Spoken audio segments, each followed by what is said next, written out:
hoje com ela. Ela quem? Doutora em Direito do Estado e mestre em Direito das Relações Sociais, ambas pela Pontifícia Universidade Católica de São Paulo. Ela é coordenadora e professora da graduação da Escola Paulista de Direito. É também a pessoa que os alunos mais enchem o saco em relação a pontos na média e horas complementares. Também é apaixonada por rock e por motos. Ela quem? Professora Fernanda Scani. Tudo bem, professora? Tudo bem, Sara. Tudo certo. Bom, vou começar nosso bate-papo de hoje com uma pergunta um pouco polêmica. A senhora tem medo da morte? Eu acho que não. Dizem que não. Dizem que falar de morte dá azar. Para advogado que mexe com sucessão, o azar é em dobro? É em dobro. É em dobro. Pesadíssimo isso. Brincadeiras à parte, a gente está aqui para falar de planejamento sucessório. Professora, a senhora poderia explicar para a gente o que seria planejamento sucessório, assim, de uma forma bem básica e geral, para todo mundo entender? Claro, vamos lá. Quando nós pensamos em planejamento sucessório, nós estamos pensando na forma que nós queremos transmitir o nosso patrimônio para depois da nossa morte. Uhum. Então, esse é o primeiro princípio. Se eu tenho patrimônio, me interessa saber, primeiro, como a lei deixa que eu faça isso e as opções que eu tenho, porque a gente pode pensar até numa transmissão durante a vida. Uhum. Perfeito. Professora, além dos aspectos legais do planejamento sucessório, eu queria fazer uma pergunta. A gente sabe que herdeiro e herança gera muita briga. E nesse sentido, como que o planejamento sucessório ele pode evitar esses conflitos ou, quem sabe, gerar conflitos emocionais entre essas pessoas? Nós precisamos pensar que todas as vezes que uma pessoa falece, em regra, deveria ser algo muito tranquilo, a transferência patrimonial. Mas o que nós percebemos quando nós atuamos na área de família e de sucessão é que, na verdade, as dores aparecem. Uhum. Então, a morte traz muitos impactos na vida dos herdeiros. Uhum. Se nós pensarmos que deveria haver uma transmissão exatamente nos termos do querer da pessoa que falece, seria muito tranquilo. Uhum. O enfrentamento judicial que a gente tem é exatamente porque, muitas vezes, a pessoa que faleceu deixou um testamento e que não é de acordo com a vontade das pessoas que estão aqui vivas, felizes e saltitantes. E é aqui que a gente tem os maiores embates. Perfeito. Bom, eu vou entrar um pouco agora nessa era de influencers e de TikToks, que é uma era muito explorada ultimamente, mas que ainda pouco se fala da sucessão dessas pessoas. E nós sabemos que essa nova era digital, ela trouxe novas formas de ganhar dinheiro. Um perfil de uma influencer com 50 milhões de seguidores é uma fonte inesgotável de dinheiro. E aí, como a gente começa a pensar no planejamento sucessório desses bens digitais? Olha só, nós estamos muito, aspas, desatualizado. O direito, ele não caminha exatamente na evolução da nossa sociedade, nós sabemos disso. Uhum. A questão é que quando nós pensamos em herança, ainda hoje nós entendemos que heranças são questões patrimoniais e, de certa forma, tangíveis. Aquilo que o direito já está habituado. Uhum. Nós não estamos ainda prontos para lidar com a herança que muitos autores chamam de herança digital. Uhum. E nessa perspectiva, é claro que o direito, o poder judiciário que não pode se eximir de julgar, ele vai trazer aí alguns embates e nós vamos ter aí um direcionamento em breve dos tribunais superiores. Assim esperamos. Esperamos. Olha, eu vou trazer uma pergunta aqui, um pouco polêmica. Eu vou trazer uma questão sobre os desafios do planejamento sucessório em casos de famosos, tá?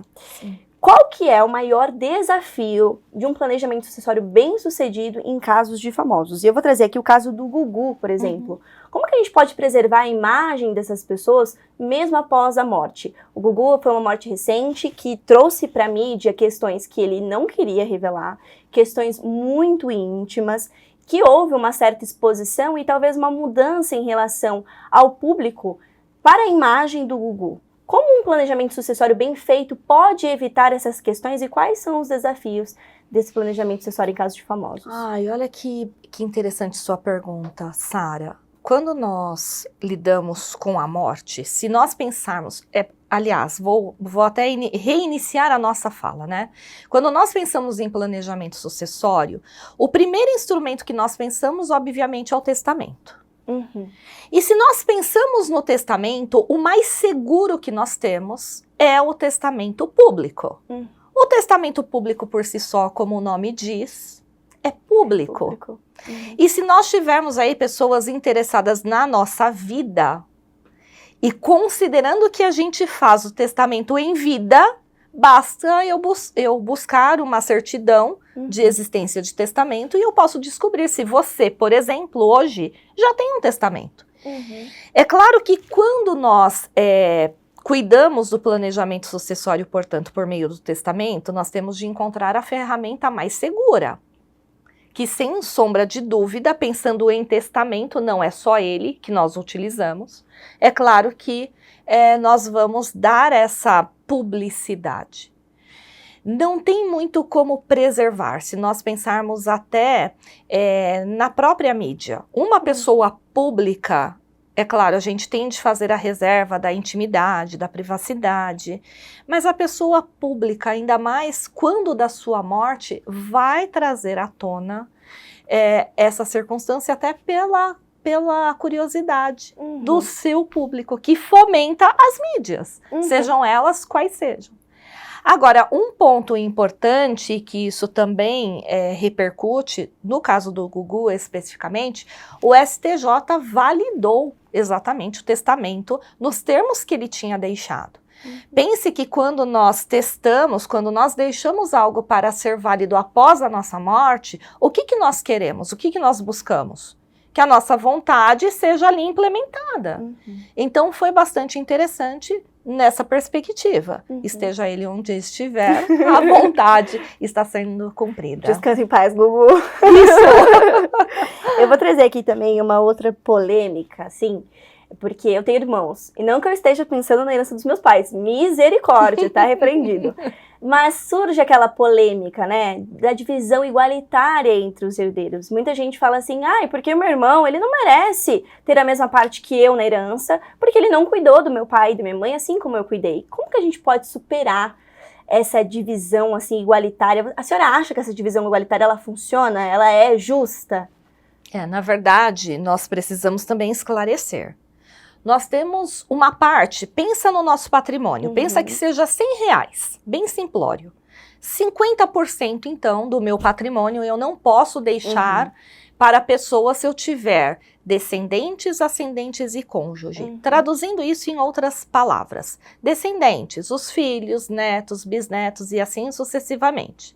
Se eu pensar nos ascendentes, os meus pais, meus avós, meus bisas e assim sucessivamente.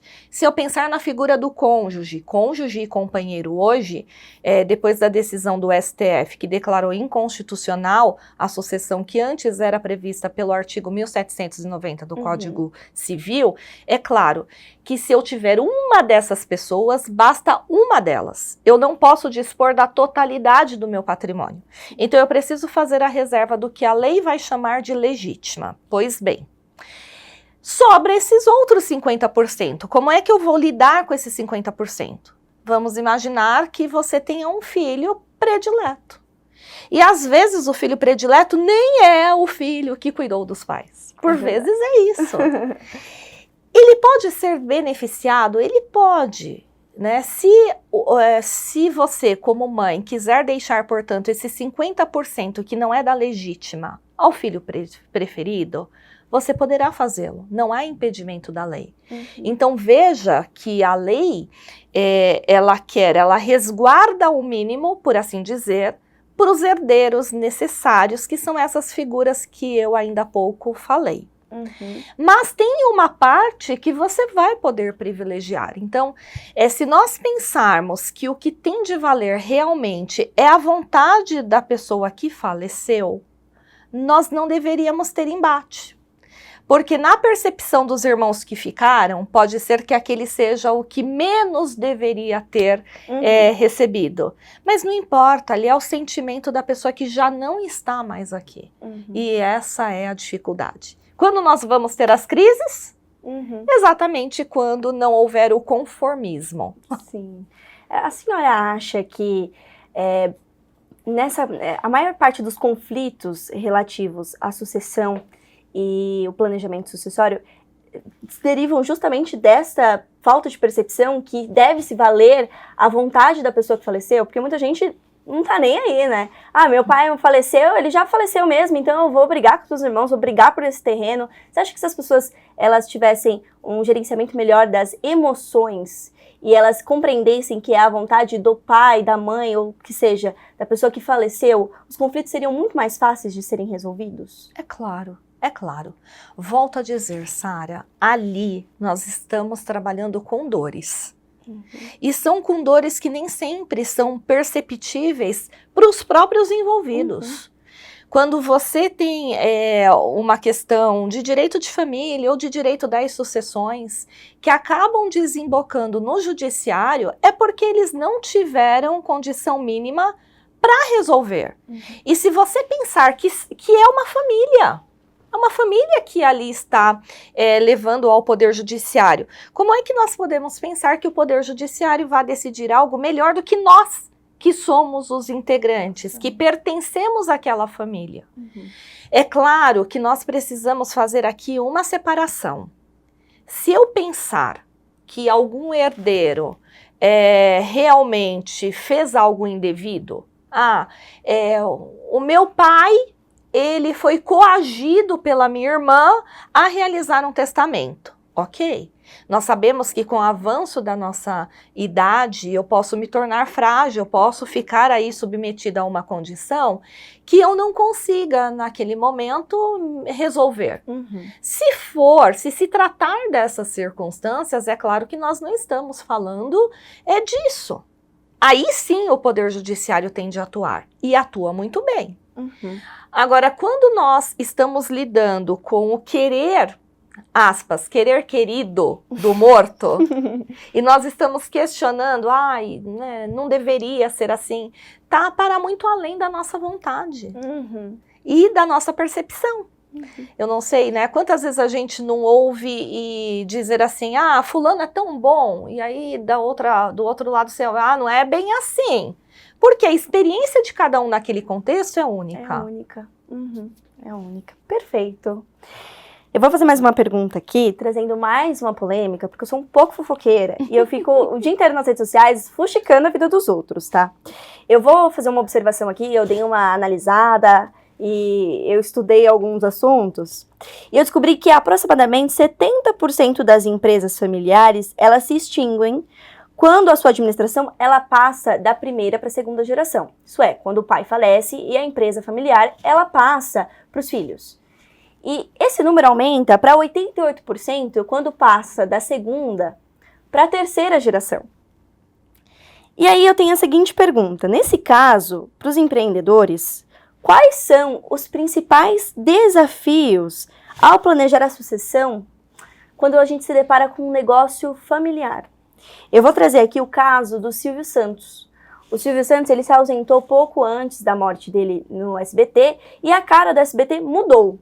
E eu vi muita gente na internet argumentando isso, falando, nossa, o SBT nem parece mais o SBT do Silvio Santos. Muita coisa mudou, olha o que a fulana está fazendo, olha o que a ciclana está fazendo, a gente não pode continuar assim. Então, nesse caso, como que a gente pode garantir que a visão do sócio fundador, ele passe para a empresa mesmo após a morte? Nossa, muito desafiadora.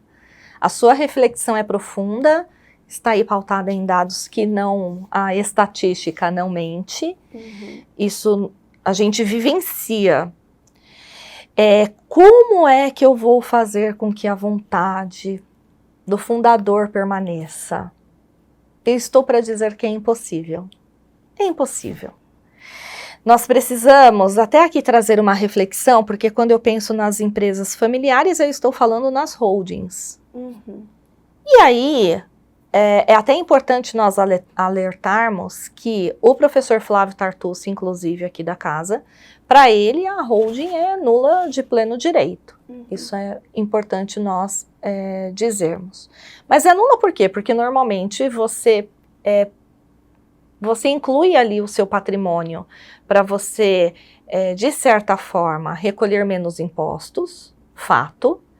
E também porque, às vezes, não é sempre, você quer privilegiar algum dos herdeiros. E é claro que se eu tiver um dos herdeiros que sejam necessários, eu tenho lá 2 filhos, eu incluí um, outro não, e aí? E aí isso já traz uma boa reflexão. Sim. Mas do caso do Silvio Santos e tantas outras sucessões que nós podemos imaginar, não tem como a gente garantir isso. Silvio Santos podia ter deixado o testamento, deixado uma gravação pedindo para que ali as regras basilares fossem mantidas. Não tem como, né? Ele não está mais aqui. E isso faz com que os seus herdeiros acabem dando a continuidade da forma que eles entendem que seja adequado. Perfeito. Bom, professora, para fechar aqui, quase fechar o nosso bate-papo, eu vou fazer uma pergunta aqui. Nós sabemos que a maioria do Brasil não pensa em testamento e nem em planejamento sucessório. O que a senhora acha que é o maior desafio para superar esse cenário? Porque a gente sabe que um planejamento sucessório bem feito, ele elimina diversos conflitos, certo? A senhora acha que o medo da morte tem um pouquinho a ver em a gente não pensar no nosso planejamento? Falar assim, Deus me livre, mais pra frente eu vejo isso, não quero morrer agora e nem tão cedo. A senhora acha que esse pensamento influencia na rotina do brasileiro de não pensar num planejamento sucessório? Sim, sim, isso é fato.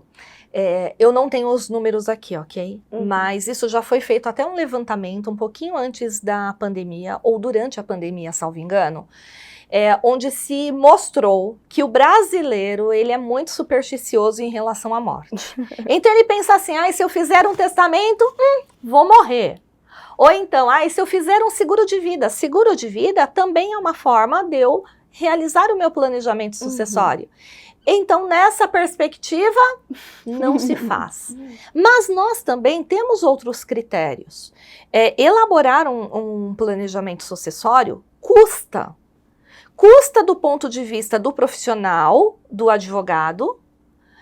Por quê? Porque se você pensar num planejamento sucessório, você vai precisar de uma assessoria jurídica, mas não é só isso. Se nós pensarmos em testamento, os emolumentos, eles também custam, também tem um valor ali, e eu costumo dizer que tem uma diferença, aquilo que é gasto e aquilo que é investimento. Assessoria jurídica é um investimento. Garante que a questão do seu planejamento não seja questionado no Poder Judiciário? É claro que não. O direito à ação é um direito constitucionalmente assegurado para todas as pessoas. Mas veja que, de acordo com a assessoria que você tem, você consegue eliminar e dar uma segurança para que aquela sua vontade seja efetivamente mantida. Quando nós pensamos nos emolumentos no cartório, tudo que seja extrajudicial, não há dúvida também do benefício. Nós sabemos que o processo custa e custa caro para o cliente. Custa o tempo. O tempo é algo que você não consegue ter de volta. Então, são vários fatores. Tem a questão da superstição? Tem. Tem a questão do valor, aspas, investido. Não é um valor gasto. É um valor investido. Sim. Tem? Também. Então, eu acredito que a gente também possa somar a essa reflexão o desconhecimento. Talvez pelo primeiro fator. Eu sou supersticiosa. Mas se eu começar a falar de morte, será? Será que isso não vai atrair? Né? Porque eu vou ficar buscando as informações sobre. Sim. Então, não dá pra gente afirmar categoricamente, mas que faz parte a superstição? Faz. Perfeito. Eu preparei aqui, como última parte da nossa conversa, um bate-bola, jogo rápido. Eu tô me sentindo muito Marília e Gabriela hoje. Isso era uma surpresa. Surpreendida. Professora, primeira pergunta. Um item seu que provavelmente daria briga na sua herança? Um item meu? Olha, briga na minha herança. Sara, você acredita que eu acho que eu não tenho algo assim que daria briga? Nem uma coleção de livros da Maria Helena Diniz? Não, porque minha irmã... Bom, o Felipe e minha irmã, né, são formados em Direito. Então, Felipe criminalista. A minha irmã familiarista. Então, dividimos os mesmos livros, ele e eu acho que o Felipe até com prazer faria. Então não vai gerar briga, tá tudo Não vai, certo. tá tudo certo. Se a senhora pudesse escolher uma música para tocar no seu enterro, qual seria? Ai, seria alguma... eu acho que Trem-Bala, da Ana Vilela. Ela é linda. Eu acredito que aquela música... Eu até pensei assim no AC/DC, mas eu acho que o momento da morte é um momento que traz reflexões. Uhum. Então aquela música, em muitos momentos me toca. Então acho que tocaria. Na verdade, assim, eu deixaria ela como mensagem, tocaria AC/DC. Perfeito. Se a morte tivesse que dar um conselho prático para qualquer pessoa, qual você acha que ela daria? Nossa, Sara, isso é... Na verdade, eu já tive uma experiência, né? Você, especialmente, sabe disso, que eu compartilhei em aula. Mas eu acho que a morte diria que a maioria dos problemas que nós acreditamos que são problemas, não são. Que a gente despende muita energia para coisa muito supérflua. Então, eu diria não, acho que a morte diria, vai viver, para de ficar com bobagem, com questões que não são de fato um grande problema, né? Eu costumo dizer que a minha percepção de problema hoje mudou. Ou é a morte ou é a doença. Não que as outras coisas não sejam, mas as demais coisas, com energia, nós conseguimos superar. Com apoio, a gente pede ajuda, a gente caminha junto. Mas com saúde é algo inegociável. E a morte, de fato, não tem o que fazer. Se a senhora pudesse deixar uma mensagem na sua lápide hoje, o que a senhora diria?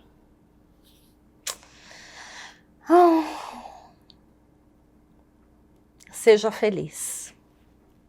Perfeito. E por último, para fechar, um filme que a senhora acha que todo mundo deveria assistir antes de virar decujos. Nossa...